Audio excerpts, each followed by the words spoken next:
You're listening to The Craft Wellness, Tools for Creating Wholeness. So a little bit of background for our listeners. Sarah and I met at the Rolf Institute in Boulder, Colorado in 2015. And our lives may have taken different paths, but we have remained friends. And I'm so excited to have you on today. Thank you for being here. Thanks for having me. I can't believe it's been that long. That training, of phase 1 felt like legit yesterday. I can't believe I can't believe what's happened in 6 years. Yeah, and knowing that was an integral part of my journey, and now it's like Rolfer turned sex coach. I am now a somatic sexologist. I love it. So tell us more about that.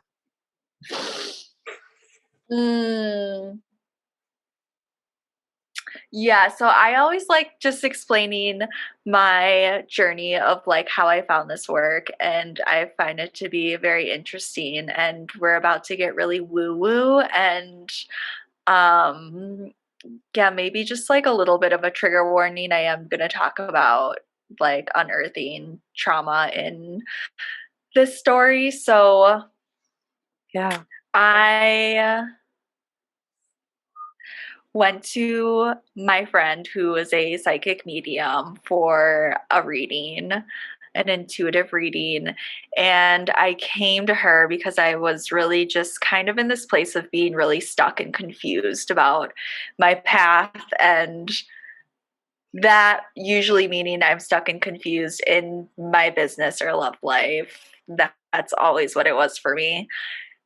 And we're just sitting down and she's having this reading with me, and nothing really profound is coming through. She's just chatting and being Rolfing and body work, this is what you're supposed to do. I see you a really old woman and treating people in this way, and just have deeper trust that this is your path. And she's like, but I don't think this is why you're here right now. There's something deeper that wants to come forth. So let me tap in. So she's just feeling into it, and she just started to reveal to me how she saw that I was sexually assaulted over and over again when I was very little by a family member, and that this was something I absolutely need to be taken seriously and to look at. And this is a big part of my growth and evolution. And it's so interesting because before this reading, I always just had inklings of being something. I never thought I had any sort of sexual trauma. And then now going through my studies and studying somatic sexology, it's now I don't know a fucking woman who hasn't endured sexual trauma. Yeah. And when the Me Too movement happened, I just was so ignited in my body, all of us were, of just being holy shit. And I think that was kind of the point where I did have revelations, but I wasn't in the mindset of being able to really go there with myself and want to know more. So we're sitting in this reading, and I'm just oh my God, my poor friend, she just is I've never had this come through before, of this, the depth of this darkness that's unfolding right now. And she just, she was just really worried about me and really just kind of shocked that something like that came through. And fast forward to a couple months later, I went to go see another healer, and she kind of took me deeper into the layers of my subconscious of actually seeing what happened, and did a deeper level of karma healing around it. So like, oh my God, thank God for intuitives and healers, because like I honestly was like in the dark and like didn't know, and like I went to, like the traditional route of like of medicine and going to a doctor and being like, I think something is like wrong, but Oh, yeah, yeah. Yeah. yeah, they gave me like, my annual, and they were like, you're all good. And I'm like, no, I'm not. Like, I am not. And then after that reading, actually, it was before that reading happened, I went to a body talk practitioner and an Mm. acupuncturist. And she also said that there was just like trauma basically like stored in my womb. And um, yeah, but like people, like this stuff just like isn't talked about. And like, thank God and that I've had like these resources and connections of support of being like, this is real. Like, you're not batshit crazy of like all of this like upheaval that's happening in your body and flashbacks. And um, yeah, so then I got really interested. I was like doing the research. I went, to the fucking Instagram hole of sexuality. And I remember it was like December 31st, 2019. So at the beginning of 2020, I was like looking online, and I was just magnetized by I believe it was Yonilicious, Kristen of Yonilicious on Instagram. And just about like, I was magnetized by the way that she was moving her body. Like she was dancing and swaying her hips, and it was just so sensual and juicy. And that was like enough for me to be like, I need to get into sexuality. Like there's Right. You something need here. more of I want that. to get. Right. Yes. I'm like, I want to heal my trauma. I like want fucking pleasure. I want to be like a feminine embodiment coach and just like bring this in the world and like live my life in this way. So I found the Institute of New Paradigm Intimacy, where I'm soon to be certified as a somatic sexologist. And throughout the past 6 months, I've just like had the honor of journeying with 35 other people, deep dive into their sexuality. And it pretty much was like getting casted to be on the fucking Real World, but like you're in a sexuality school and like Right. all of your shit is coming up. It was an epic experience just to study this modality. It's called self-pleasure, and it's just a way of truly being with what's alive in your body by using the tantric tools of sound, breath, touch, and movement. And yeah, it literally changed my life. Like I went into this experience and profession of being like, I just like want to clear my trauma, and like now it's becoming more of like, I just want to like totally break down any stigma, shame, and taboo around sexuality, Right. and just let people know that like we're here for more. Like we're multidimensional. We're like can have so much more than like all of this bullshit conditioning, and it can happen just by dropping into the body. Right. Like we have the tools inside of us. We just need to learn how to access them. Would you agree? Oh yeah. Yeah.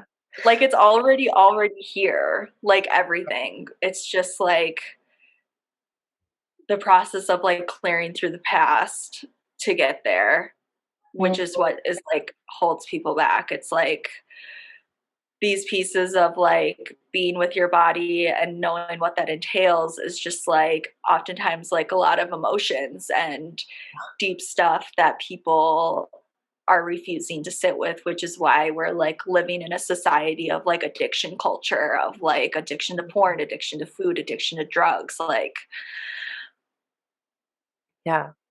Yeah. just Yeah. Totally agree. Uh, I was going to ask when there is unresolved trauma, what are different ways that can manifest itself? Yeah.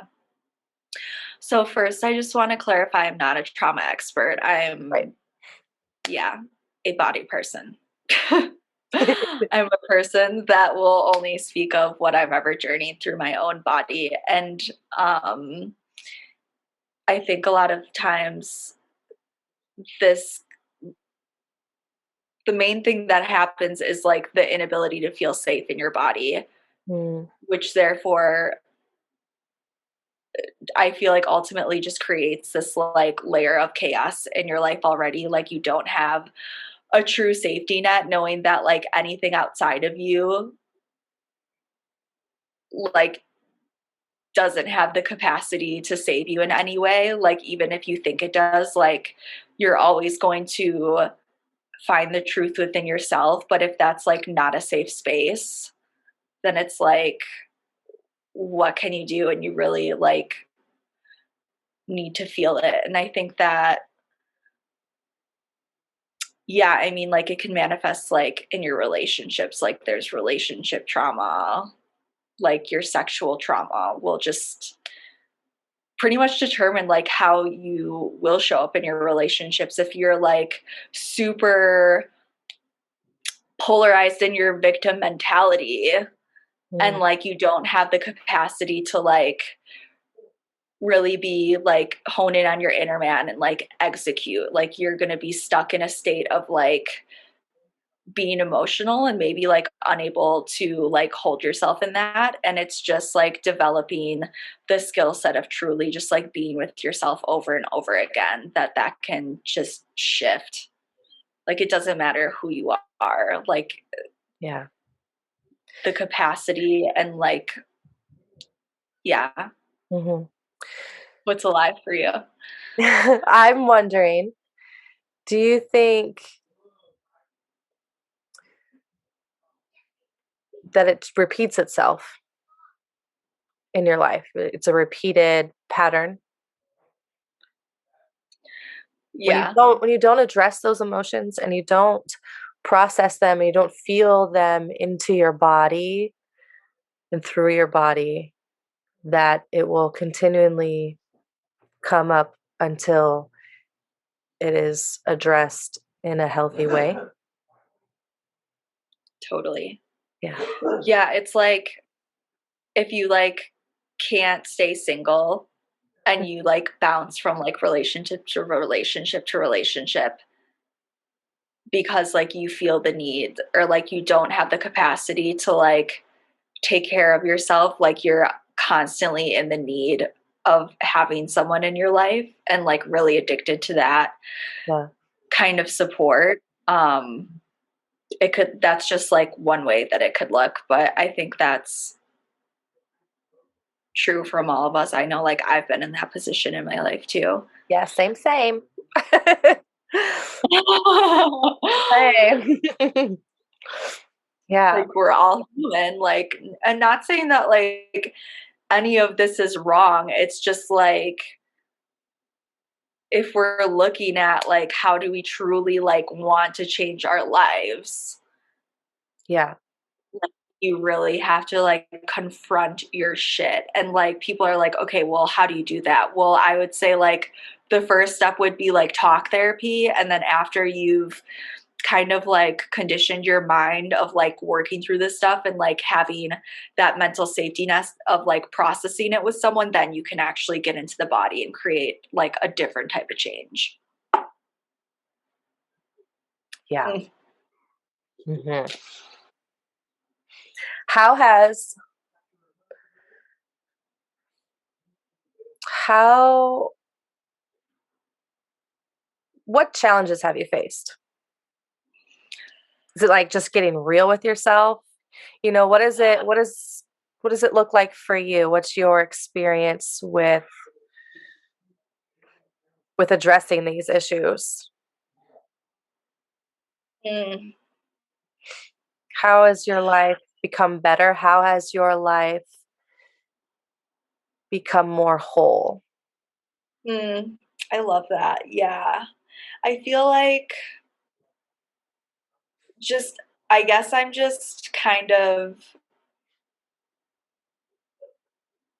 shocked and amazed at like all of the layers that I continue to journey through, and just knowing that this isn't like, there's like no fucking end game. There can't be. Which is kind of like discouraging in a way, because it's like healing is like the cycle. Like there's always going to be a deeper layer. And what happened, I feel like, throughout this deep embodiment journey of like taking this course and like discovering my sexuality was like, once my like life force got truly activated in my body, like my life force energy, we call it our eros, it literally just like highlighted all of the areas in my life that just were like incongruent with living in this state of like having this erotic energy like truly be beaming through my body. And I felt like disappointed. Like it feels like defeating to come up against like the same pattern over and over again. And sure, I'm sure we'll go through our life and like we probably could all say that we've like kicked a pattern to the curb. Um, but I think like with deeper ones and like trauma issues and like food addiction and stuff that happened like really early on in your life, it's like pretty normal for it to come back into existence again. And yeah, just like finding more compassion for myself and like grace of being like, I'm a fucking human.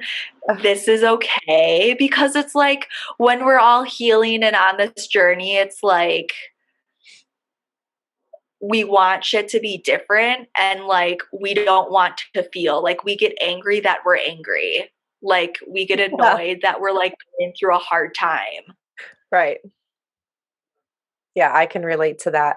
What I found in my process and my journey of healing is not so much that the patterns change or that the circumstances, these situations change. What changes is how I address them, right? Yes. So instead of reacting to these things that happen in my life, I start responding to them. And that's what changes things for me. Yes. Yeah. Yeah. That's huge. Yeah. Because I feel I like I feel was, like you can respond to something in a healthy way, or, just being able to respond, I think takes more of you're able to step back from the situation and think about it and think about how you're going to respond versus reacting out of emotion, reacting out of learned patterns that aren't necessarily healthy, right? So when you respond, you can respond from a healthy place, from a place that feels safe inside yourself. yeah. Yeah, and I feel like that just like really takes the pressure off like this idea that we need to like eradicate everything that's like not working in my life. Like that approach is just like doesn't fucking work. Right. Like the whole process of like healing is like we're calling back all of those parts that have been like casted into the shadows or like fragmented, taken away through whatever has happened, and like really seeing those parts of us that were hurt and like seeing them in that pain, I think is just like so transformative of, yeah, just like being witnessed in that is like that that was the changing thing. Hmm. um I had like a really a really wounded masculine, and I feel like that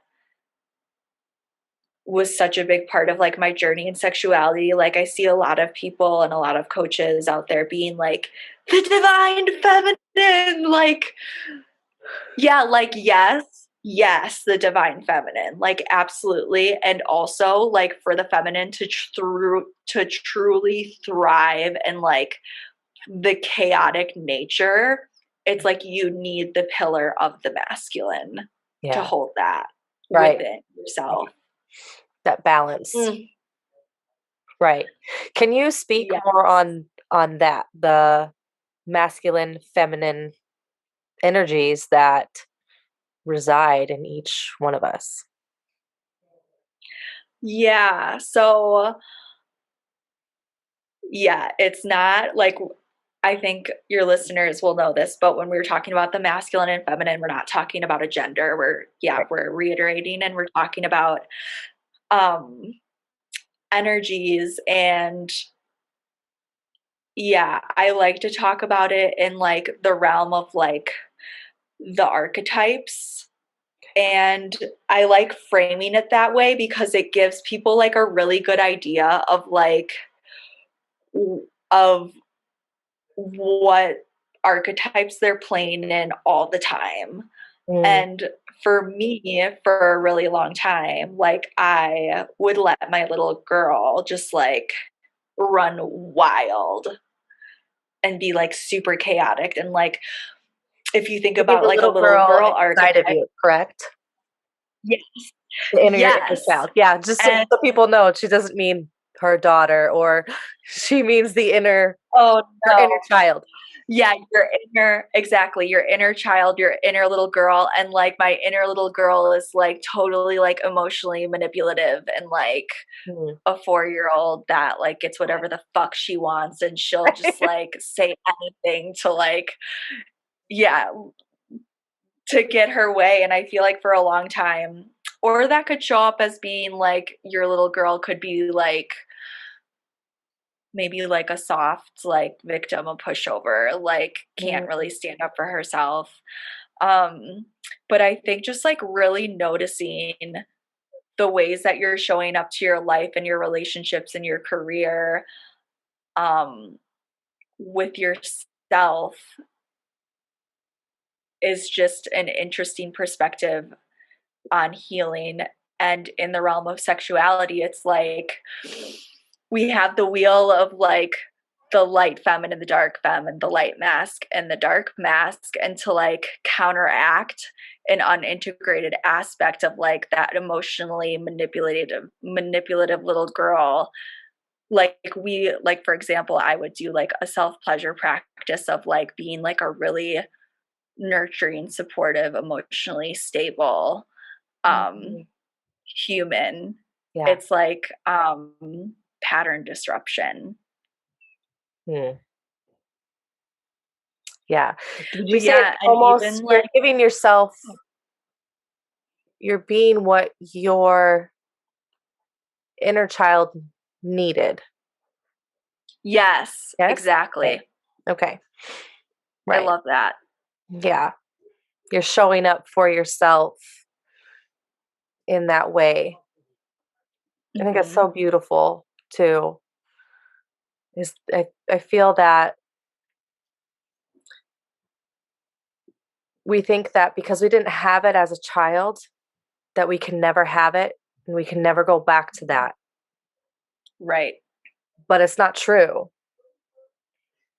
We can totally go back to an instance or a situation where something unfavorable maybe happened, right? Whether it's trauma, whether it's just the way we're being treated, whatever.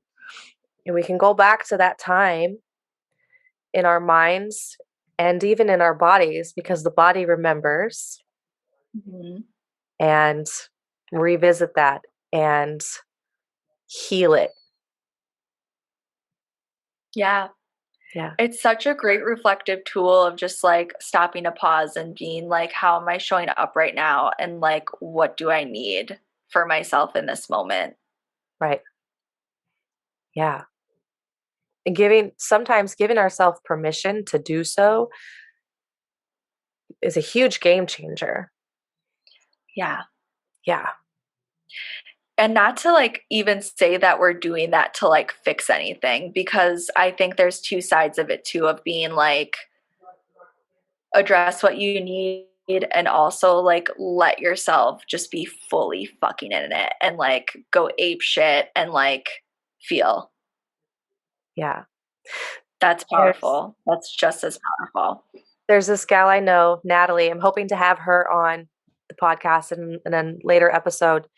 She um she does sound baths, right? Mm. With the crystal bowls. It's if you've never done a sound bath, you need to do one. But she always says you in order you how does she say this? I'm gonna mix it up. I know I am. You need to feel it to heal it. Yes. And I was like, Dude, amen. Like, let's feel all the things, right? there's really no escaping, and like this is literally the point of like, you don't need another fucking breakthrough. Like, you need to sit down and just like feel what's happening in your body. Right. I think that we're taught that quote unquote negative emotions are negative. They're bad. They're not good, right? Everything is like good or bad, yes or no, light or dark. And I'm finding that that's not necessarily true. Would you agree? Oh yeah. Yeah. I think like this permission piece, like cultivating that in yourself, and then you're able to bring that forth to other people, of like really seeing people in their true expression, because like that's like emotions are energy and motion in your body, and like that is your expression and transmission of truth. So like, why do we keep shutting that down for people, or like trying to take them out of it? Right. Say It's that like this. again. Emotions are energy in motion. Yes. I love that. Like all they are just like energy that just like wants to come currenting through your body, Mhm. instead of like attaching this like story and meaning. Like, sure, there may be a story or meaning to why you're feeling some way, but it doesn't fucking matter. Yeah.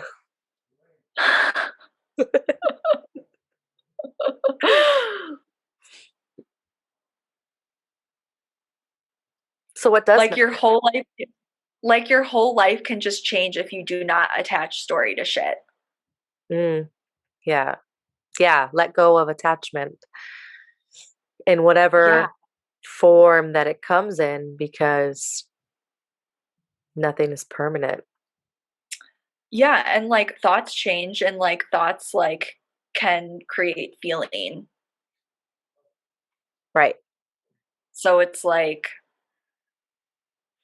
not to say like we're bypassing, like if a thought like produces like a bad feeling, like feel it, obviously, like we're human, but like we don't, there comes like a point where it's like you won't get far processing shit in your mind anymore. Like your breakthroughs that are happening in your mind like won't change your life, Yeah. but like having a breakthrough in your body will. Mm, yeah. And so that's what you help facilitate, right? Yeah. Yeah. Yeah, it's like really, I feel like a gift even now, like in this time of like disconnection that we're experiencing. And even like the lack of connection that maybe like all of us had before COVID, of just like there's so much more, and there's so much like fruitfulness and like aliveness and truly connecting and like meeting your edges and being fucking vulnerable and like real. Yeah. Yeah. I know And personally for me that the pandemic, the shelter in place really made me deal with myself and all those emotions, all those feelings that were buried that I continued to push down, that I chose not to address. And I would keep myself busy with school or work or whatever excuse I wanted to use in order to not to have to deal with those feelings. yeah. And what I found once I was forced to sit with myself is that I wished I would have done it sooner, Yeah. right? To deal with all those things, to feel that uncomfortability, to feel what my inner child was feeling and addressing those things and responding to her needs Mm-hmm. and speaking to that little girl inside of me and being like, I got you now. Like, you're good. You're safe. Um, you know, there's let's let's dig out the monsters in the closet and clean out some space. Totally. And like I can't, like I can believe that we're here of this like era of like we're so connected and we're also like really disconnected, and also I don't know, now just like having a community around me like where the depth and intimacy that we have is like normalized. Mm, It just is such a medicine, and I can't believe, and I also can, that yeah, we're not all going there. If I yeah. just like think about like my family and like and growing up of just like the lack of emotional intelligence that I was modeled. Yeah. Yeah. It's amazing. I find that the thing that we need the most as adults is emotional intelligence, whether it's in our relationships and parenting, in our like co-working, for our coworkers, just how to address other humans in general, right? We need emotional intelligence. And it's the thing that we're just not taught. It's not spoken Yeah. of. And I feel that now it's coming up, right? Yeah.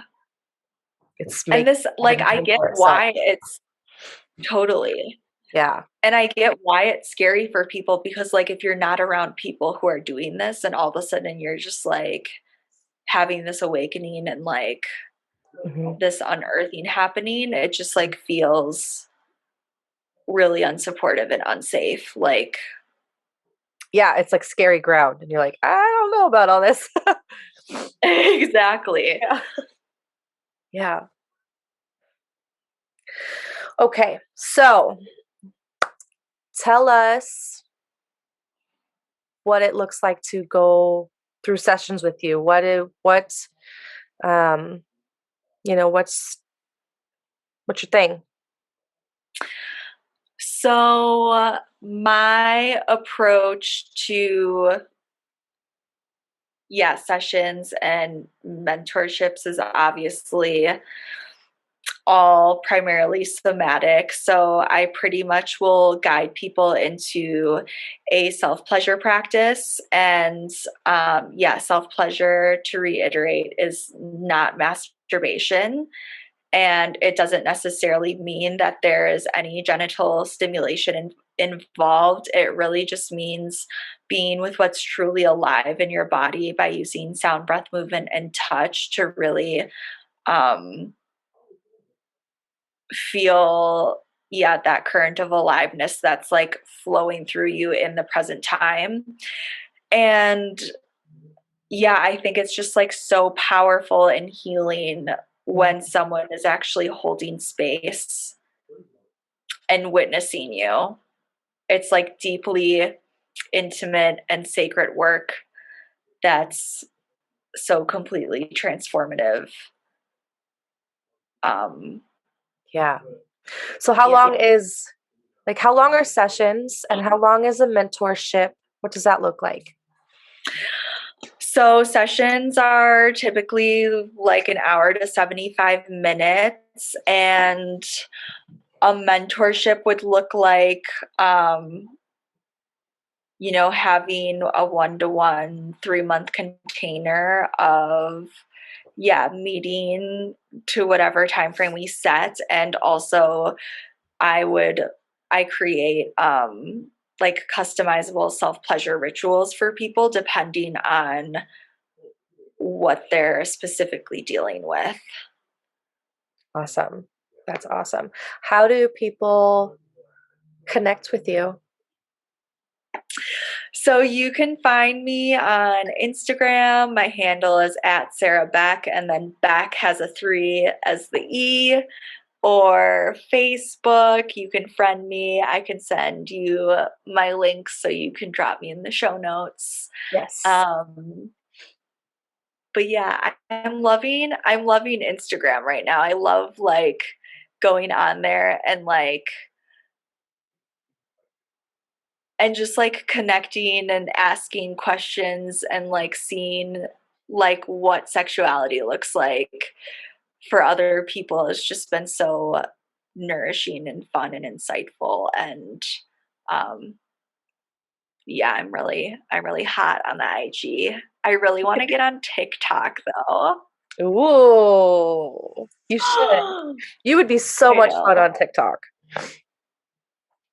Thanks for saying that. I think I know. I That was like one of my goals last week and it never happened. So now it's like, okay, sparking my fire. I love it. For those of you listening, Sarah is this beautifully animated being. And so she'd be perfect for TikTok. So if she has one, when she gets one, I'll make sure to put it in the show notes so that you guys know what I'm speaking about for sure. Thank you. Yes, you're welcome. So before we go, is are there any books that you recommend for maybe for people just to, for my book nerds? I really enjoyed the book Pleasure Activism. It gave me just like this broader view of what pleasure looks for essentially everyone, for people of color, for trans people. Um it really reframes just like how people are using different like resources such as drugs and alcohol maybe to like Mm. essentially medicate. And it just gave me like a really great frame of mind of like we're all living in different capacities with different privileges. And so Pleasure Activism by Adrienne Murray Brown is really great. And what other books do I love? I'm about to read The Ethical Slut. I've read that. Awesome. Loved it. Loved it. And Changed my view on a lot of things. Just personally on how I viewed relationships, on how I viewed others, and it helped. I felt that I was fairly judgmental, whether I spoke on it or not, just my mentality tended to be judgmental. And that really helped shift my mindset on relationships in general. Hmm. So, Yeah, yeah, I feel like that's what pleasure activism does too. It just like changes your narrative of like the stigmatized things in our culture of really giving it like an objective viewpoint of like this is actually what's happening, like not these conditionings that we're all subscribing to. right. Mm. Yeah. And I'll make sure to put these on our website in our library under podcast recommendations. Cool. Cool. All right. Well, thank you so much for coming on today.